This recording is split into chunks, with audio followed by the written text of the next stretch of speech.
Hello students, once again welcome back to my online lecture series of key concepts in biological sciences.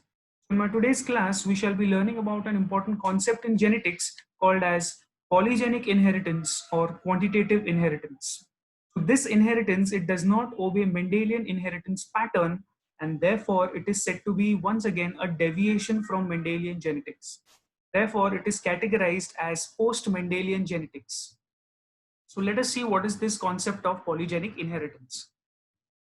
So firstly, what do you mean by polygenic? So if you break this word, poly means many and genic is with reference to genes. So multiple genes. So polygenic traits or quantitative traits are basically those which are controlled by two or more than two gene pairs, such that these gene pairs are said to be non-allelic, means they must be present on different loci on different chromosomes.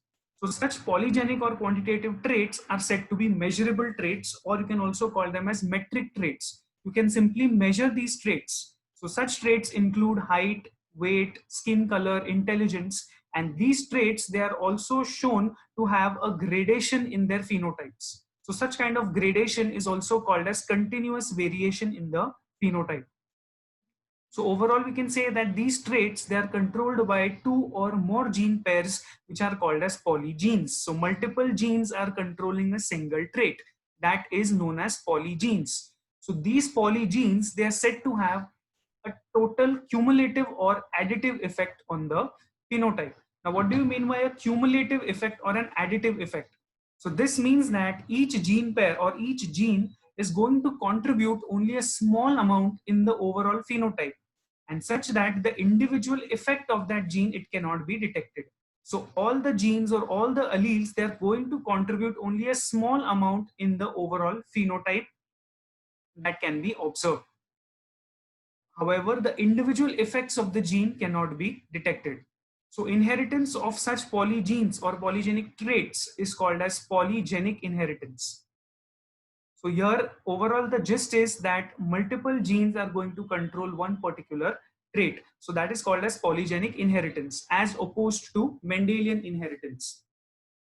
So this polygenic inheritance for the first time was discovered by Nielsen L while he was studying the kernel color in wheat. So let us see what experiment did he perform. So he crossed a red kernel wheat variety with a white kernel wheat variety. So I have red kernel wheat variety that was crossed with a white kernel wheat variety. So when these two varieties were crossed, as a result, the F1 hybrid that was obtained in the first generation, that F1 hybrid, it showed an intermediate phenotype. So this phenotype was neither red, neither white. Instead, this phenotype showed an intermediate effect. So here, the phenotype was somewhere in between the phenotypes of both the parents. So Nelson L thought that this must be a case of incomplete dominance. However, when these intermediate phenotypes, they were crossed or they were self-crossed, it was observed that in the F2 generation, 5 different phenotypes were obtained. So this was very astonishing. So here we see that this particular individual is going to produce 4 types of gametes. So these are the 4 types of gametes produced by one intermediate variety, and same 4 types of gametes produced by another intermediate. So when two such intermediates, they were crossed with each other, 5 different phenotypes were obtained in the F2 generation. So you can see how 5 different phenotypes, this is, so here are the 5 different phenotypes. So I have a red phenotype, I have a medium phenotype, intermediate kernel color, light kernel color, and white kernel color. So these 5 phenotypes, they were obtained in the ratio 1:4:6:4:1. So Nelson L observed that out of the total 16, 1/16 of the phenotypes, they showed both the parental traits. So here 1/16 of the variety was having red kernel color, and 1/16 was again having white kernel color. So the parental phenotypes were once again observed in the F2 generation. But along with them, 3 other different phenotypes were also obtained. So they were obtained in the phenotypic ratio 1:4:6:4:1. So this was the phenotypic ratio in F2 generation. So Nelson L, therefore, he theorized that two pairs of alleles, that is A capital A small a and the other is capital B, small b. So two pairs of alleles are responsible for controlling the production of red pigment in the kernels of the wheat. So these two pairs are contributing in the synthesis of red pigmentation in the wheat kernels. So now, out of these two gene pairs, if I talk about the dominant alleles, so the dominant alleles are capital A and capital B. So these dominant alleles were theorized to be as contributing alleles. Why they were called as contributing alleles? Because these two dominant contributing alleles, they were responsible for the synthesis of red color pigment in the kernels. While if we talk about the recessive alleles, it was theorized that these recessive alleles, small a and small b, are called as the non-contributing alleles. So as the name suggests, non-contributing means these recessive alleles, they are responsible for lack of pigment production. So therefore, a statement was made that with each dose of a contributing allele, the depth of the kernel color is going to increase. So as the number of contributing alleles increases, the kernel color is also going to increase. So this was the statement that was made by Nelson L. So it was purely theoretical. So therefore, if I have the following genotype, say over here, I have a genotype capital AABB. So total, how many number of contributing alleles do I have here is 4. So each of the allele, contributing allele, is going to synthesize a fixed amount of red color pigment. And therefore, all my 4 alleles are contributing alleles. All the 4 alleles contribute a fixed amount of red pigment. And therefore, the overall phenotype is going to be the red phenotype. So how many such offsprings are there with red phenotype? I have 1 by 16. So this is the extreme case. Now let's go to the other extreme where I have 0 contributing alleles. So here you see that all the alleles are my recessive non-contributing alleles. So here I have 0 contributing alleles, and therefore no pigment production is observed, and therefore the kernel color is going to be white. So how many such offsprings are there with white kernel color? Only 1 out of 16. Now let's go up from this direction towards the upper one. So if we see over here, now in this particular genotypes, here you see that there is only 1 contributing allele. Therefore, only one fixed amount of red pigment was synthesized, and therefore the phenotype was a little more darker than white. So this phenotype was labeled as a light kernel color. So how many such offsprings were there? There were total 4 offsprings. Now if we go a little more higher up, here you see that the number of contributing alleles in these particular genotypes is only 2. So here I have a capital A, capital B. Here I have capital A, only 2. Here I have capital B, only 2 contributing alleles. So here a little more darker shade of red was observed than this light one, and therefore this shade was labeled as an intermediate kernel color. So total 6 offsprings were there out of 16 which showed an intermediate kernel color. Now if we go a little more higher up, here you see that there are 3 contributing alleles, capital A, capital B. And over here I have capital A, capital B. So here now each of these 3 contributing alleles, they synthesize a fixed amount of red color pigment, and therefore even more darker shade is observed. So this shade was labeled as medium kernel color. So there were total 4 offsprings out of 16 showing medium kernel color. And the last one which we've already seen is that extreme case that all the 4 alleles are contributing alleles, and therefore the highest shade of the phenotype was observed, which was the red color phenotype. So here you see that there was a gradation or continuous variation in the phenotype. So the phenotype was ranging from white to red. So this was depicted or denoted in this particular graph. So on the y-axis you see fraction of F2 generation, while on the x-axis you see number of contributing alleles. So now as the number of contributing alleles was increasing, the depth of the kernel color was also increasing. So here I have 1 by 16, 4 by 16, 6 by 16, again 4 by 16, and again 1 by 16. So these are the number of contributing alleles in the increasing pattern.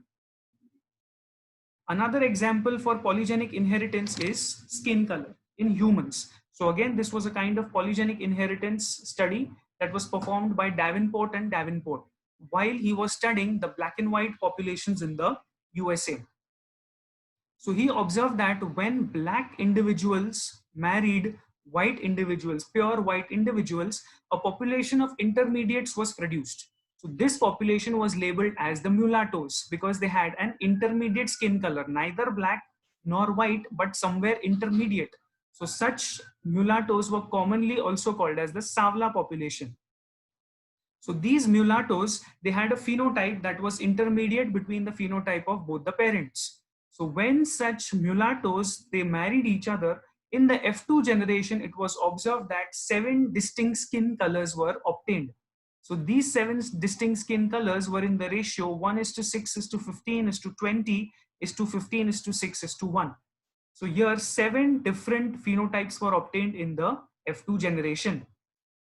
So therefore, Davenport concluded that the skin color in humans was controlled by 3 gene pairs. So capital A small a is the first gene pair, capital B small b is the second gene pair, capital C small c is the third gene pair. So total 3 gene pairs are going to control the skin color in humans. So these are hypothetical gene pairs that have been mentioned here. So he further concluded that each dominant allele is going to contribute to synthesis of a fixed amount of melanin pigment in the skin. So as the number of dominant allele increases, the amount of melanin that was synthesized, that also increases.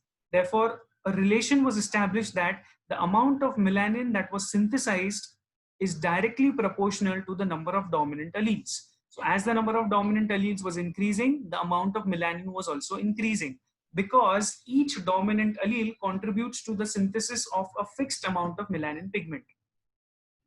So now, if we see an extreme case, say pure black individual in which you have the highest amount of melanin.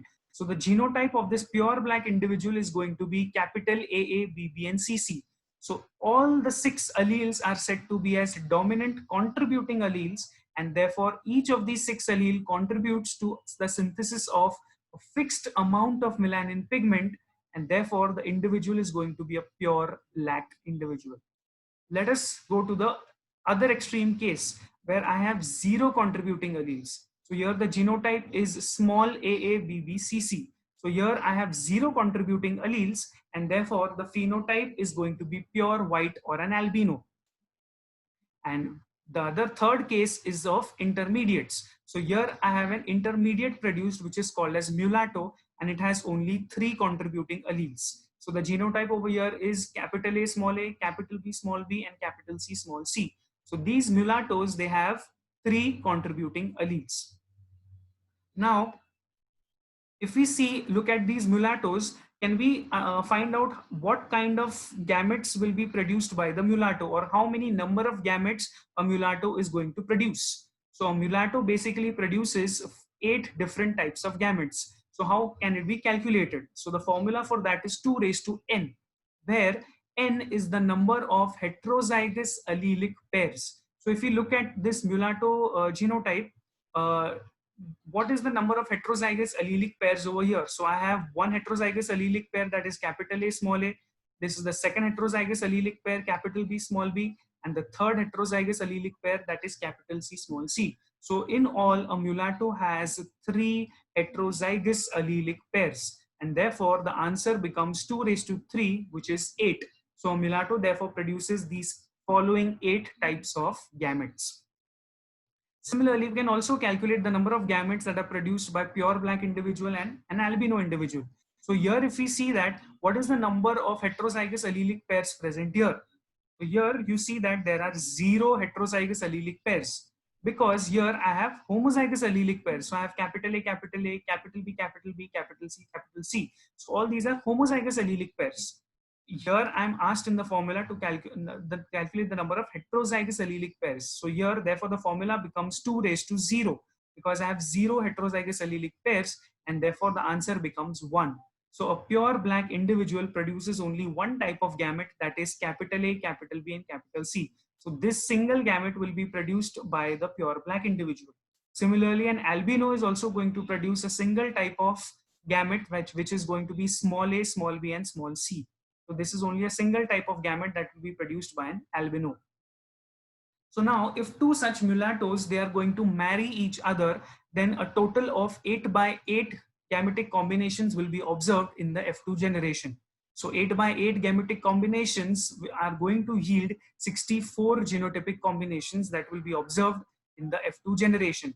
But in the F2 generation, although there are 64 genotypic combinations, you are going to observe only 7 different phenotypes or 7 different skin shades. So let us see how it is worked out. So I have a pure black individual here with the genotype capital AA, BB, and CC. It was crossed with an albino pure white individual with the genotype small AA, BB, and CC. So when these two black and white individuals in the USA population, they were crossed, an intermediate population was produced, which was the Savala population called as the mulattoes. These were the F1 hybrids, and these F1 hybrids were heterozygous for all the 3 gene pairs. So when these mulattoes were self-crossed, then the F2 generation that was produced, it is going to show 64 genotypic combinations arising from crossing of 8 by 8 gametes. So these are the 8 gametes produced by one mulatto, and these are the other 8 gametes which will be produced by the second mulatto. So 8 by 8, so a 64 checkered Punnett square is obtained. So now here you see that in the Punnett square, I have not mentioned the genotypes over here. Instead of the genotypes, I have mentioned some numbers. So what do these numbers indicate? So these numbers, they indicate the number of dominant alleles present in the genotype. So if we consider this particular column, or this particular box, here you see that the genotype present in this box shall be capital ABC, capital ABC. So total 6 dominant contributing alleles are there. And therefore the genotype is, the phenotype of the individual is going to be pure black, because each of the contributing allele is going to synthesize a fixed amount of melanin. So therefore, the overall phenotype is going to be pure black. Coming to the extreme case over here, here the genotype is small abc versus small abc. So the genotype over here does not have any contributing allele, so 0 contributing alleles, and therefore the phenotype over here is going to be a pure white individual. Let's come to this particular case over here.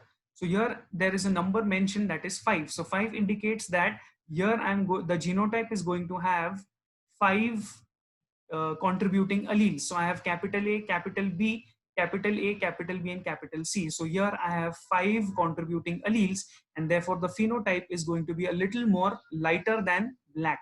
So this phenotype is called as a very dark brown phenotype. Coming to this particular column, here I'm going to have only 4 contributing alleles, and therefore the phenotype is going to be simply dark brown. Okay, so likewise all the phenotypes are observed, and here you see that there is a gradation in the color starting from here up till here. So all this can be plotted in the form of a graph. So here you see that in this graph, on the y-axis I see fraction of F2, and on the x-axis you see skin pigmentation. So this is a kind of histogram which depicts a normal distribution curve.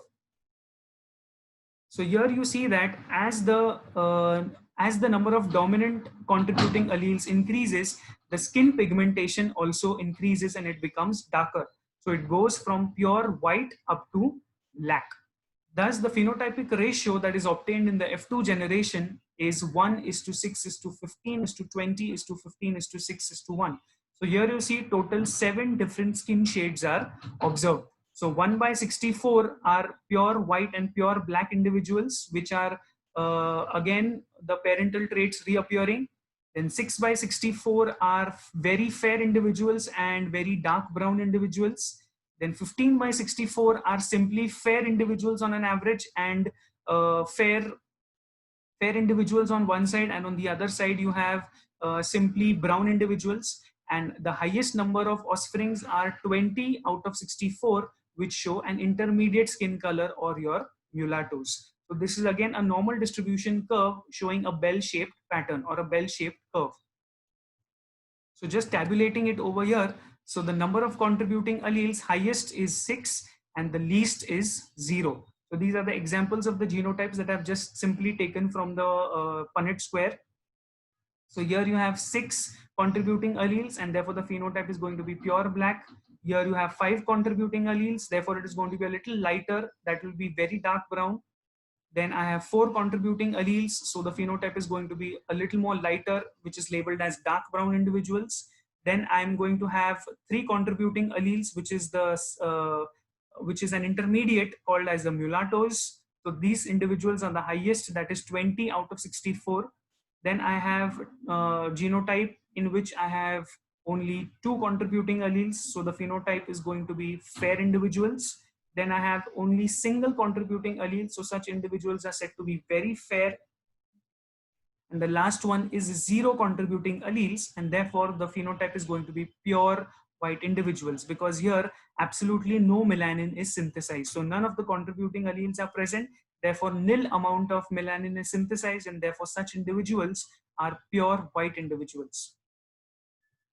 So thank you so much, students. So if you'll have any queries, you can mail me directly on the following particular email ID. If you'll have any doubts, you all can simply mail me on this particular email ID. So please do like, share, comment, and subscribe my video if I've contributed to your knowledge in any extent. Thank you so much.